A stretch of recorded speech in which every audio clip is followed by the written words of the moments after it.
नमस्कार, मैं हूं अंकुर और आप देख रहे हैं सत्यहिंदी.com। आइए एक नजर डालते हैं अब तक की सुर्खियों पर।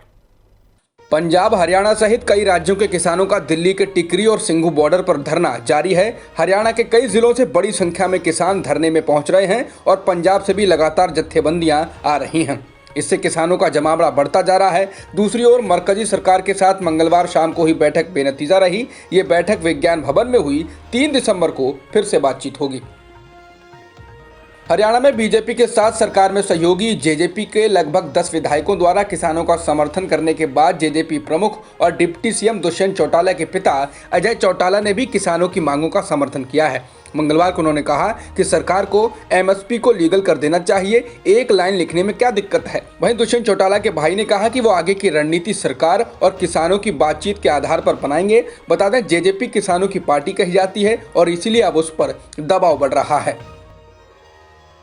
ममता बनर्जी की पार्टी तृणमूल कांग्रेस को कुछ राहत मिली है। टीएमसी सांसद सौगत राय ने दावा किया है कि पार्टी से असंतुष्ट चल रहे विधायक शुभेंदु अधिकारी को मना लिया गया है। पार्टी नेतृत्व के साथ मतभेदों की वजह से अधिकारी ने पिछले दिनों राज्य मंत्रिमंडल से इस्तीफा दे दिया, जिसके बाद उनके बीजेपी में शामिल होने की अटकलें लगने लगी थीं। टीएमसी सांसद सौगत राय ने शुभेंदु अधिकारी से मुलाकात करने के बाद कहा कि अधिकारी बीजेपी में नहीं जा रहे हैं। उन्होंने कहा, ये एक मूर्खतापूर्ण धारणा थी। मैंने आज प्रशांत किशोर, सुदीप बनर्जी और अभिषेक बनर्जी के साथ मिलकर उनके साथ एक सार्थक बैठक की है। चीजें अब सुलझ गई हैं। Kerala union of working journalist ने उत्तर प्रदेश पुलिस द्वारा पत्रकार सिद्दीक कप्पन की कथित अवैध गिरफ्तारी के मामले में स्वतंत्र जांच की मांग की है। सुप्रीम कोर्ट में याचिका दायर कर कहा गया है कि पत्रकार कप्पन को यातनाएं दी जा रही हैं, उनकी जांघों पर लाठी से मारा गया है, चश्मा उतारने के बाद 3 थप्पड़ मारे गए हैं और सुबह 6 बजे से 6 बजे तक जगाए रखा गया है। इसलिए इस मामले में सुप्रीम कोर्ट के एक रिटायर्ड जज द्वारा स्वतंत्र जांच की जाए। अटॉर्नी जनरल के वेणुगोपाल ने कार्टूनिस्ट रचिता तनेजा के खिलाफ अवमानना की कार्रवाई शुरू करने के लिए सहमति दे दी है। रचिता ने सुप्रीम कोर्ट के खिलाफ कार्टून बनाए थे। उन्होंने इन कार्टूनों को ट्वीट किया था, जिन्हें अटॉर्नी जनरल ने शीर्ष अदालत पर कटाक्ष समझते हुए अदालत पर दुस्साहसिक हमला और संस्था का अपमान बताया है।